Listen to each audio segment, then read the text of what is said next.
Hello friends, C plus plus language की series में आज हम देखेंगे लेक्चर 5 का पार्ट 1। इसमें हम सीखेंगे फंक्शंस। आज के हमारे लेक्चर का ऑब्जेक्टिव है फंक्शन क्या है, डेफिनेशन, डिक्लेरेशन और कॉल में क्या अंतर होता है, डिक्लेरेशन क्या है, किस तरह से फंक्शन को हम डिफाइन कर सकते हैं, फॉर्मल आर्ग्यूमेंट और एक्चुअल आर्ग्यूमेंट में क्या फ़र्क है, फॉर्मल आर्ग्यूमेंट्स कितने प्रकार के होते हैं, call by value, call by address और कॉल बाय रेफरेंस में क्या फ़र्क है। आइए स्टार्ट करते हैं हमारे बेसिक क्वेश्चन से। What is function?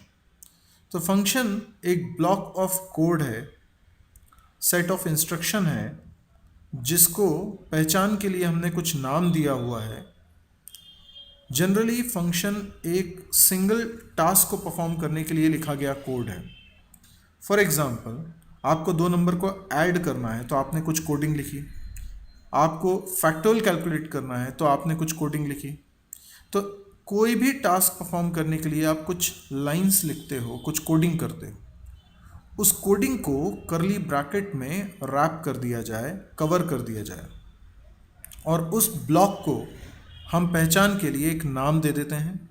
यही कहलाता है फंक्शन।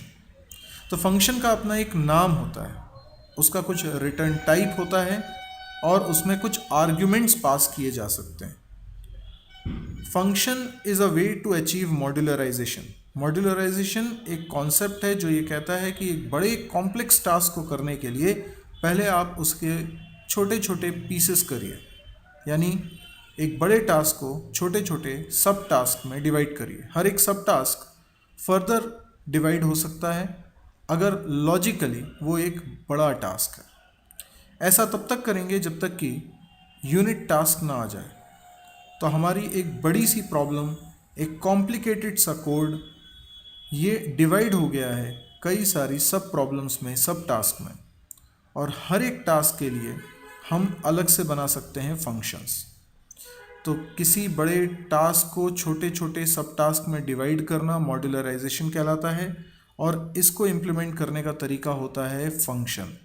यानी जितने सब टास्क हैं उतने आप बनाएंगे फंक्शन। फंक्शंस बेसिकली दो तरह के होते हैं, pre defined function end user defined function.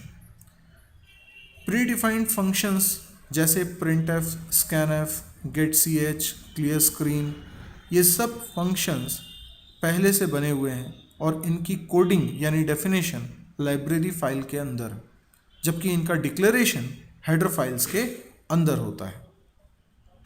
ये सब कुछ जो हम पढ़ रहे हैं ये मानते हुए पढ़ रहे हैं कि स्टूडेंट्स का सी लैंग्वेज से फैमिलियरिटी है, वो पहले भी फंक्शन चैप्टर वहाँ पढ़ चुके हैं। इसलिए ये स्टेप्स जो मैंने अभी बताई आपको, ये सिर्फ रिकॉल रिवीजन करने के लिए हैं। फंक्शन डेफिनेशन, डिक्लेरेशन और कॉल क्या होता है ये आपको पता होगा, लेकिन एक बार फिर हम इसको रिवाइज करते हैं। जैसे एक प्रोग्राम हमने एग्जाम्पल के लिए बनाया हुआ है, हमने ऊपर एक हेडर फाइल इंक्लूड करी है, उसके बाद मेन फंक्शन की बॉडी लिख रहे हैं जिसके अंदर हमने कुल मिला के 3 लाइन्स लिखी हैं।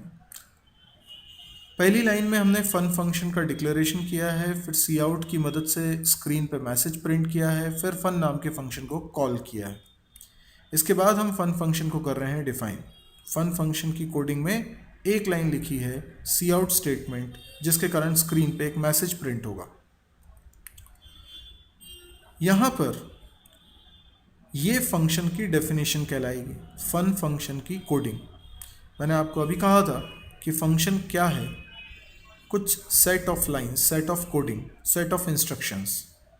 तो आप देखिए करली ब्रैकेट के अंदर एक लाइन लिखी है सी आउट, लेकिन चाहे तो इसके अंदर हम कई सारी लाइंस लिख सकते हैं, और ये बंच ऑफ लाइन, ये piece of code curly bracket से रैप्ड होगा, और इस पूरे ब्लॉक को एक नाम भी हम देते हैं, जैसे यहाँ दिया हुआ है फन।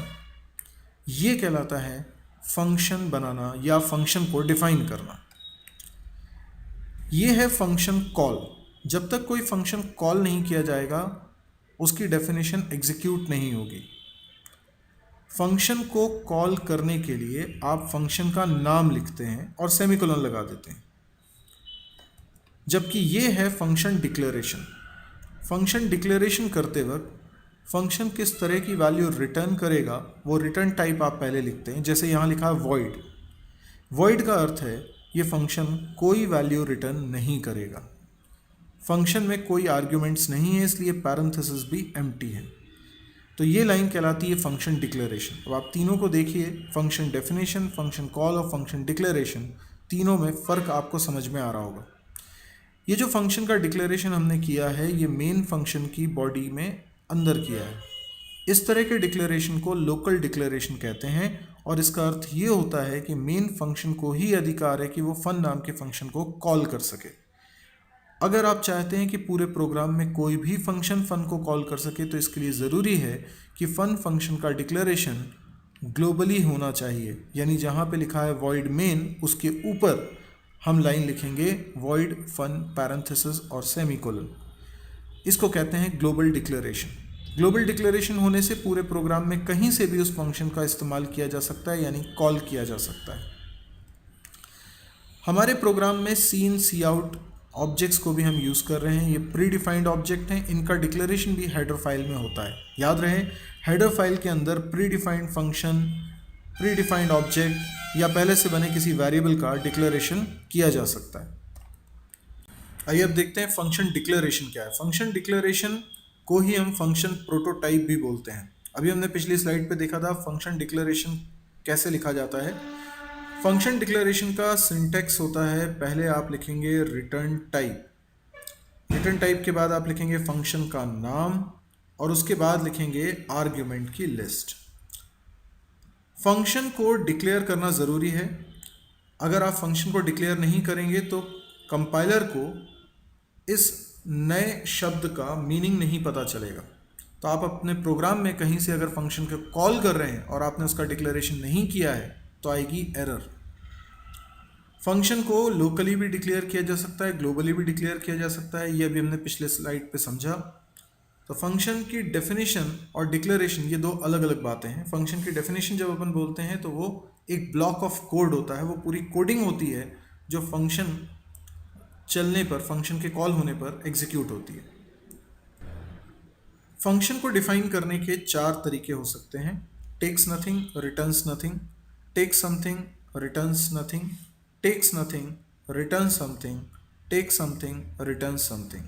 यदि ये सब चीज़ें आपने सी लैंग्वेज में नहीं पढ़ी हैं तो आप सी लैंग्वेज के लेक्चर्स को भी रेफ़र कर सकते हैं।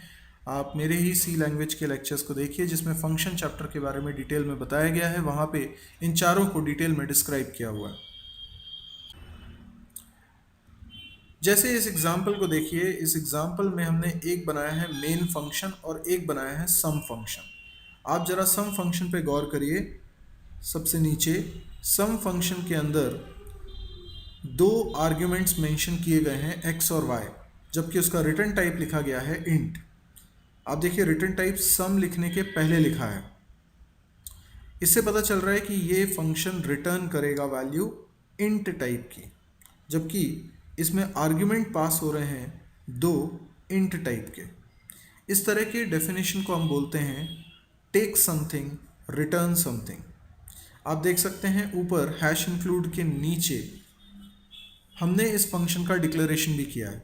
इस फंक्शन के डिक्लेरेशन में हमने लगभग वही बात लिखी है जो फंक्शन की डेफिनेशन की पहली लाइन में लिखी है, यानी रिटर्न टाइप, फंक्शन का नाम और फंक्शन के आर्ग्यूमेंट्स का टाइप। इसके बाद जब मेन फंक्शन से प्रोग्राम स्टार्ट होता है तो इसके अंदर हमने बनाए हैं 2 वेरिएबल्स। तो देखिए जब भी प्रोग्राम स्टार्ट होता है मेन फंक्शन से ही होता है और मेन फंक्शन को कुछ मेमोरी एलोकेट हो जाती है। मेन फंक्शन को जो मेमोरी एलोकेट हुई है उसके अंदर 3 वेरिएबल्स हमने बनाए हुए हैं, a, b और s। आप देखिए मेन फंक्शन की कोडिंग में a वेरिएबल के अंदर और b वेरिएबल के अंदर 5 और 6 वैल्यू असाइन की गई है।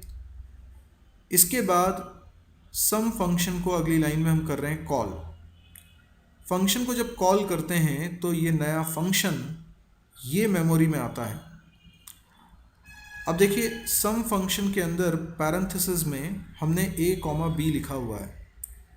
इसको बोलते हैं वैल्यू पास करना और ये a और b कहलाते हैं एक्चुअल आर्ग्यूमेंट्स। हम कहते हैं आर्ग्यूमेंट्स पास किए हैं। तो a और b क्या है? a और b वेरिएबल्स के नाम हैं जिनके अंदर वैल्यू रखी है 5 और 6। तो एक्चुअल में सम फंक्शन में हम पास कर रहे हैं 5 और 6। जैसे ही सम फंक्शन कॉल हुआ, सम फंक्शन को मेमोरी मिली, और मेमोरी मिली तो उसके अंदर जितने वेरिएबल्स बने हैं उनको मेमोरी मिली। आप नीचे देखिए सम फंक्शन की कोडिंग में यहाँ पर दो वेरिएबल्स बने हैं x और y। तो जो सम फंक्शन के नाम पर मेमोरी कंज्यूम होगी उसमें x और y नाम के दो वेरिएबल्स बने होंगे। याद ये रहे कि एक फंक्शन अपने ही वेरिएबल को एक्सेस कर सकता है। सम फंक्शन a और b को एक्सेस नहीं कर सकता क्योंकि उसका मेमोरी एरिया अलग है। इसलिए सम फंक्शन के पास अपने खुद के वेरिएबल हैं x और y।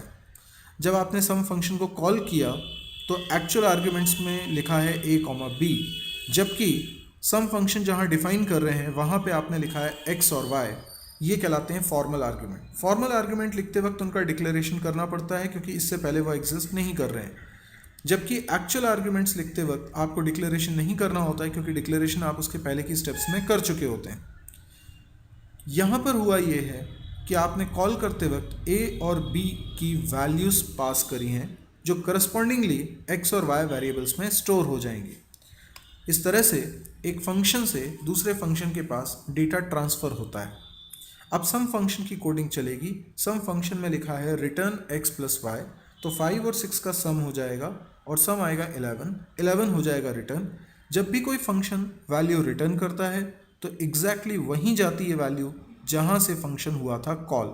आप देखिए फंक्शन कॉल कहाँ से हुआ था। मेन के अंदर एक लाइन लिखी है जहाँ लिखा है सम a, b, इस जगह पर आ जाएगा 11 और इसी कारण ये 11 असाइन हो जाएगा s में।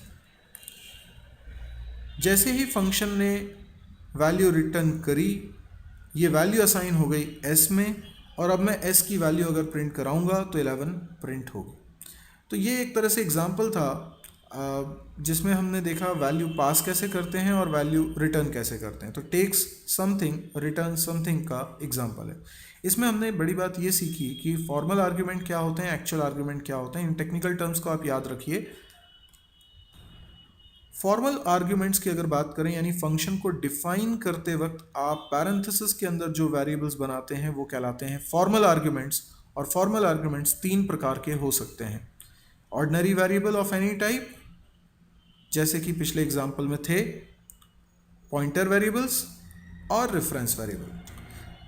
सबसे पहले हम देखते हैं कॉल बाय वैल्यू क्या होता है। जब फॉर्मल आर्ग्यूमेंट्स ऑर्डिनरी वेरिएबल हों, आप देख सकते हैं यहाँ रेड कलर में हाईलाइट किया हुआ है। जब फंक्शन को डिफाइन कर रहे हैं तो आप फॉर्मल आर्ग्यूमेंट बना रहे हैं x और y।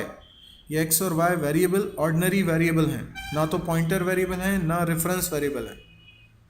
तो आप फैमिलियर होंगे इस बात से कि पॉइंटर वेरिएबल क्या होता है और रेफरेंस वेरिएबल क्या होता है। तो यहाँ पर x और y ऑर्डिनरी वेरिएबल हैं, इसलिए ये फंक्शन में हमें वैल्यू पास करनी पड़ेगी जो x और y में स्टोर होंगी। तो जब सम फंक्शन कॉल कर रहे हैं तो a और b की वैल्यू हो रही है पास, यानी 5 और 6, और वो जा रहा है x और y में। तो हमने ऑर्डिनरी वैल्यू पास करी, ऑर्डिनरी वेरिएबल में स्टोर हुआ। इस तरह के फंक्शन को हम जब कॉल करते हैं तो हम बोलते हैं function call by passing values, या शॉर्ट में कॉल बाय वैल्यू। यदि फंक्शन को डिफाइन करते वक्त फॉर्मल आर्ग्यूमेंट्स पॉइंटर वेरिएबल होते हैं, जैसे कि इस एग्जांपल में आप देख सकते हैं p और q दोनों पॉइंटर वेरिएबल हैं। पॉइंटर वेरिएबल को बनाने का तरीका होता है उस पर एस्ट्रिक सिंबल लगाना होता है। ये एस्ट्रिक सिंबल से ये पता चलता है कंपाइलर को कि ये वेरिएबल ऑर्डिनरी वेरिएबल नहीं है, ये ऑर्डिनरी डेटा कंटेन नहीं करेंगे, ये पॉइंटर वेरिएबल हैं जो केवल एड्रेस कंटेन करते हैं। आप देख सकते हैं फंक्शन का ऊपर जहाँ डिक्लेरेशन किया गया है वहाँ पे भी थोड़ा सा बदलाव है। इंट स्टार आपको लिखना पड़ता है, केवल इंट लिखना गलत होगा। इसके बाद आप ये भी देखिए कि जहाँ से फंक्शन को कॉल कर रहे हैं वहाँ पे a, b नहीं लिखा है, बल्कि लिखा है address of a, address of b, जिसका मतलब है हम 5 और 6 पास नहीं कर रहे हैं, बल्कि a वेरिएबल का एड्रेस और b वेरिएबल का एड्रेस कर रहे हैं पास, जो करस्पॉन्डिंगली p और q पॉइंटर वेरिएबल में स्टोर होंगे। हम देख सकते हैं कि सम फंक्शन के अंदर जो रिटर्न स्टेटमेंट लिखा है वहाँ पे हमने लिखा है एस्ट्रिक p एस्ट्रिक q। ये रूल है कि पॉइंटर के पहले जब भी स्टार लगा दिया जाता है तो ये वो उस ब्लॉक को रिप्रेजेंट करने लगता है जिसको पॉइंटर पॉइंट कर रहा है। आई रिपीट कि पॉइंटर के पहले जब भी स्टार लगा होता है तो ये वो ब्लॉक बन जाता है जिसको ये पॉइंटर कर रहा है पॉइंट। तो P पॉइंट कर रहा है A को क्योंकि P में A का एड्रेस है, Q पॉइंट कर रहा है B को क्योंकि Q में B का एड्रेस है। इसीलिए एस्ट्रिक P और एस्ट्रिक Q 5 और 6 कहलाएंगे। तो 5 और 6 का सम हो जाएगा 11, 11 हो जाएगा रिटर्न, S में हो जाएगा स्टोर। कॉल बाय रेफरेंस, हमने रेफरेंस वेरिएबल अपने पिछले लेक्चर्स में पढ़ा था। तो हमें मालूम है रेफरेंस वेरिएबल बनाने का तरीका क्या होता है। हम एम्परसेंड सिंबल का यूज़ करते हैं। तो देखिए जहाँ सम फंक्शन डिफाइन हो रहा है वहाँ पे x और y को बनाते वक्त आप पीछे सिंबल लिख रहे हैं एम्परसेंड, जिसको आप एड्रेस ऑफ रीड नहीं करेंगे। यहाँ पर ये एड्रेस ऑफ ऑपरेटर नहीं है। इस सिंबल का सिर्फ इतना अर्थ है कि कंपाइलर को पता चले कि ये वेरिएबल्स रेफरेंस वेरिएबल कहलाते हैं। फंक्शन जहाँ से कॉल हो रहा है उसको देखिए, आप वहाँ लिख रहे हैं a, b। देखने से ऐसा लग रहा है कि a की वैल्यू पास हो रही है, b की वैल्यू पास हो रही है, लेकिन असलियत में a की वैल्यू नहीं, a का रेफरेंस पास हो रहा है, b का रेफरेंस पास हो रहा है। तो देखने से, फंक्शन कॉल को देखने से ये पता नहीं चलता कि ये कॉल बाय वैल्यू है कि कॉल बाय रेफरेंस है। फंक्शन की डेफिनेशन को देखिए, वहाँ आपको क्लियरली समझ में आता है कि ये कॉल बाय रेफरेंस है, क्योंकि यहाँ पर रेफरेंस वेरिएबल वैल्यू रिसीव करेंगे। इसी तरह से फंक्शन का जहाँ डिक्लेरेशन किया जा रहा है उसमें भी बदलाव देखिए। हैश इंक्लूड के नीचे इंट m% लिखा है, इसका मतलब है रेफरेंस पास होगा। यदि आपको आज का लेक्चर यूज़फुल लगा हो तो आप इस चैनल को सब्सक्राइब कीजिए, वीडियो को लाइक करिए और अपने दोस्तों में शेयर करिए। Thank you.